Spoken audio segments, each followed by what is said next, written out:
CHEK Podcasts.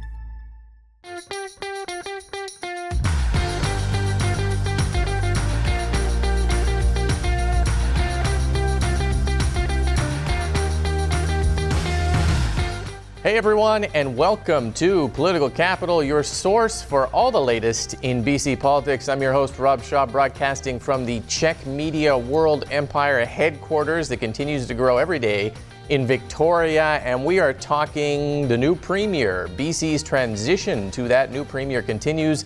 All sorts of drama and intrigue and questions about what David Eby will do once he's in power, how he'll get there, the changes he'll make, who will be around him to execute those changes. A lot happening and a lot of ground to cover this week. So we will bring in the pod squad. Jillian Oliver is away this week, but we are thrilled to have former BC Green strategist Sarah Miller joining us again. Thanks, Sarah, for coming back. Hi, nice to be back. Thanks for having me again. And Jeff Ferrier, Senior Vice President at Hill & Knowlton here as usual. Hello, Jeff. Howdy, Rob. And that's howdy. That's an ancient reference. I like it. I feel like that is very on brand for you. And Katy Merrifield, Vice President at Wellington Advocacy. Hello, Katy. Hey, Rob. All right. So David Eby visits Government House this week. He starts the process of going from Premier designate to actual Premier. And now we have a date. He's sworn in on November 18th. In picking this date, the NDP has also said it had to cut a week of the fall legislative session to change directions in ministers and ministries and legislation. The opposition says that's bogus. Let us boil this down. Is David Eby taking a long time to transition into the job here? Is this normal? What should we make of it? Katy, why don't we start with you on this one? Sure. So practically speaking, there's no justification for this delay. I find it hilarious that they said, oh, we have to. You have to, really. The reason that they want to delay this is because this self-imposed delay has the happy coincidence of eliminating several days of House debate and QP. I thought Adam Olsen had a good point when he cited a couple other examples.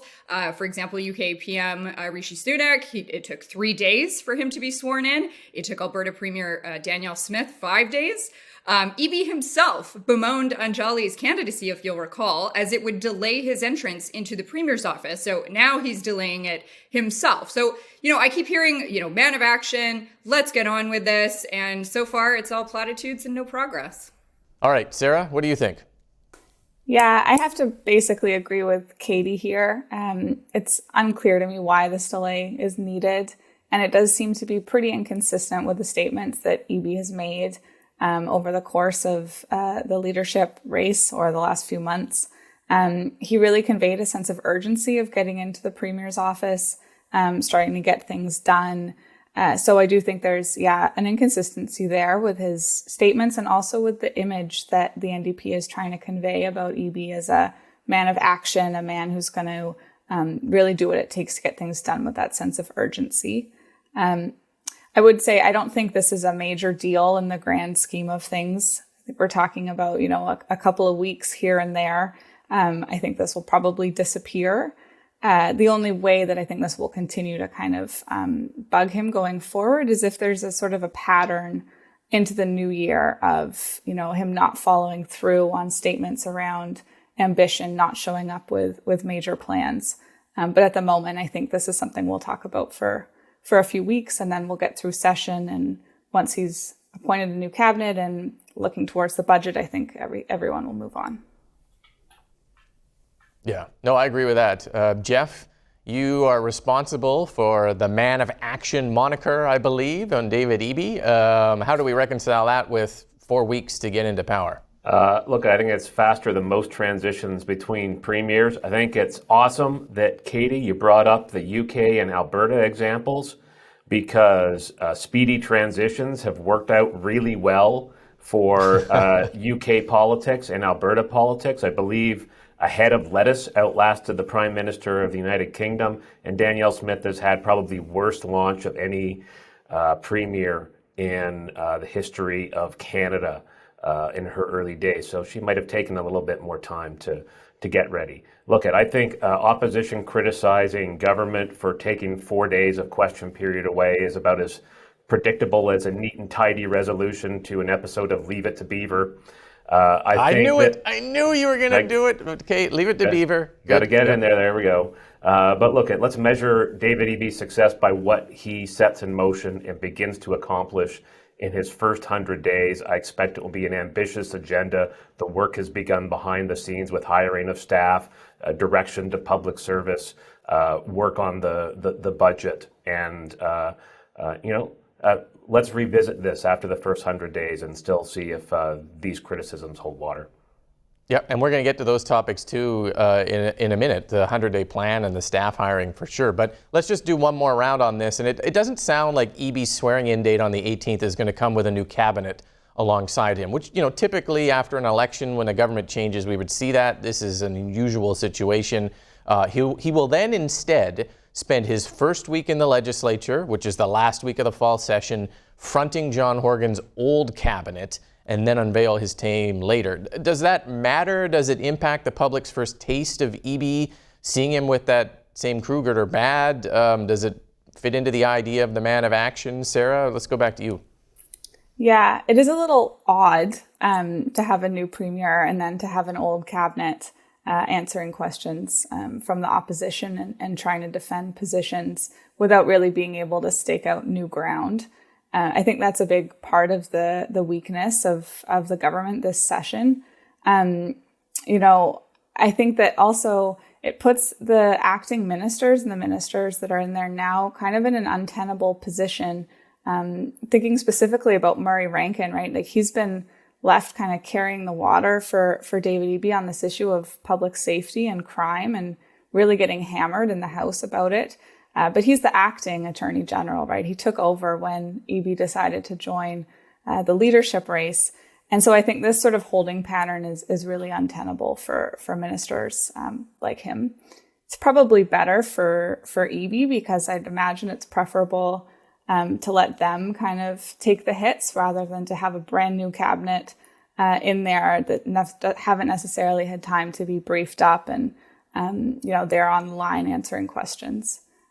Does make you wonder whether maybe a leadership race would have been beneficial because it would have allowed him to sort of skip this session entirely and start fresh in December and January without having to navigate this sort of awkward period of time. One of many reasons the leadership race might have worked out slightly better. Katy, what do you think of this old cabinet, new premier?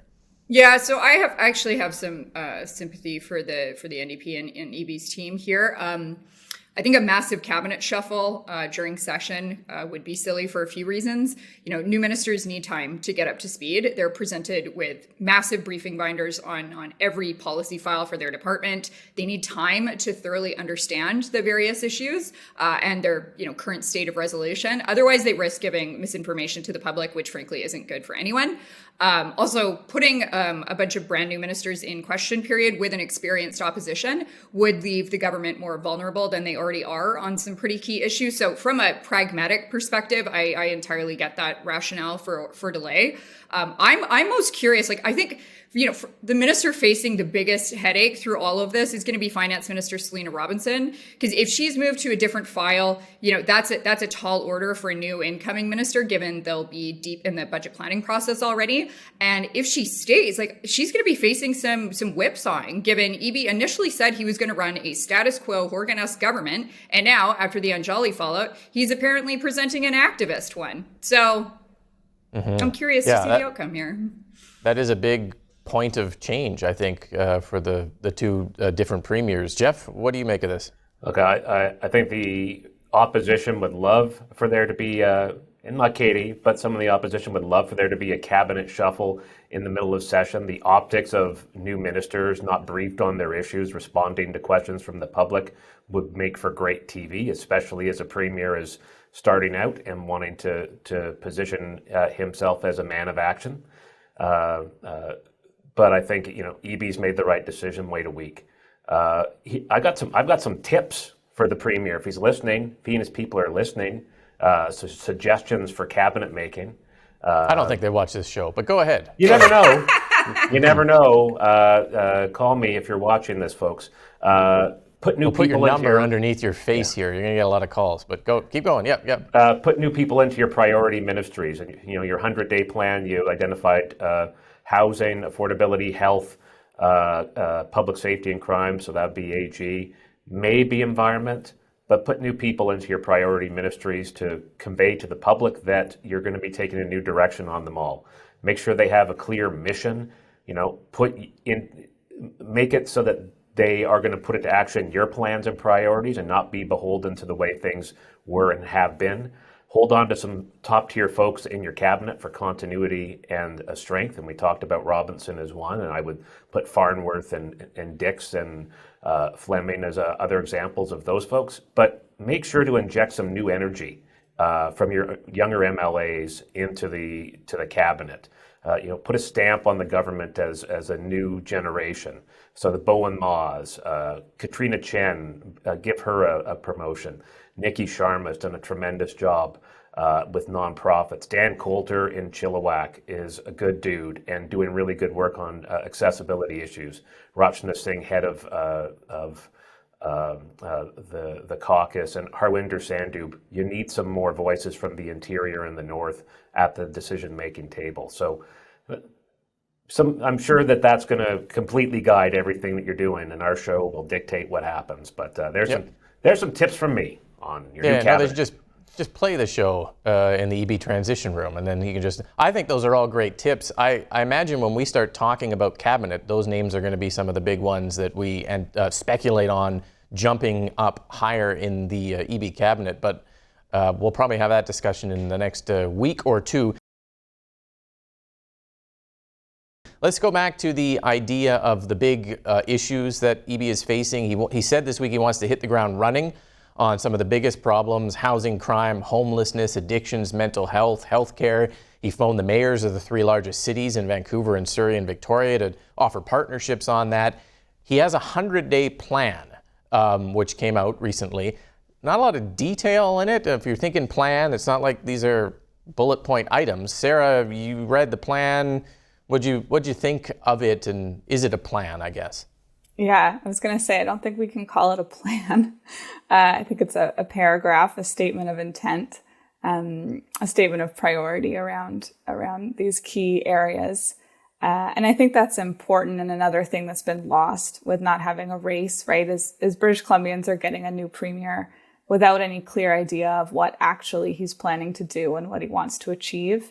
With the notable exception of housing, you have to give him credit on releasing an extremely comprehensive housing platform. But on these other big issues, right, on public safety, on the environment, which I think he's probably not going to emphasize as much as the other areas, we have yet to see what he's going to do. So I hope that he will release something with much more detail in the very near future. I think, these are all big, complex areas. And also 2 of these areas are things that he's had direct responsibility for some time, right? So the issue of crime and public safety and the issue of housing. So I think that also contributes to the need to really start to deliver on these, the need to improve outcomes. I think people rightly should have high expectations of him to really get things done. And I will say, maybe just to add on, I think we've seen what he can do in the last government. He took on ICBC, major reform of ICBC, and I think really delivered change in a pretty masterful way, both in navigating the politics of it and showing a real understanding of the policy options and putting together something that, passed with relatively little fanfare, considering the extent of the changes when it was politically impossible in the 90s. So I think this shows, what EB is capable of when he really sinks into an issue. But he's got a lot on his plate, and I think really needs to deliver for people. Yeah, he's got 4 ICBCs now in front of him, and he's not going to be the minister charging through them unless he makes himself his own attorney general, which I was putting that out there. If you're watching this, that would be pretty fun to cover. Jeff, 4 ICBCs, a 100-day plan. Put it together for us. Yeah, first I'm going to say Ravi Kalon for my last bit, because he's going to he's going to kick me in the butt if I don't say him. But look, people are saying, if David Eby was going to do all these great things, why didn't he do them when he was in cabinet and he's already had the chance? And I think the simple answer is, and Sarah touched on this, is as premier, he's going to have free rein to put his own ideas into action as he wishes. And I'm trying to remember my grade 9 physics class and atoms, but he was an atom in cabinet, part of a bigger whole, only able to do what the premier and his cabinet colleagues were willing to do. And ICBC was an area where he was able to be bullish, where he was far more risk tolerant than his colleagues, and proved himself willing to take on really tough challenges and advance bold solutions when the outcome is worth it. So, I fully expect that he's going to flesh out the 100-day plan paragraph into a very ambitious agenda. And like I said earlier, let's judge his start on what he gets out there in the first 100 days. And I think that's a fair measure of what we're going to see from this premier. Yep. Katy? Yeah, on the plan itself, I've had more comprehensive grocery lists, so let's certainly not call it as it's been labeled. Frankly, I that news release. All it did, it touched on priority issues that everybody has been raising for months on end, right? Let's call a spade a spade. I personally think that they're flailing internally because now they're going to have to pivot to the right on public safety, given the municipal election outcome. And they're going to have to pivot further left on the environment, given the Anjali fallout. So I don't think any of this was necessarily part of the original plan that EB and his team had, which is why we are not seeing anything that would resemble details on any of these initiatives. Yeah, those are good points. I mean, you're right. The public mood and sentiment on some things is changing, especially on the crime and homelessness, housing, addictions file.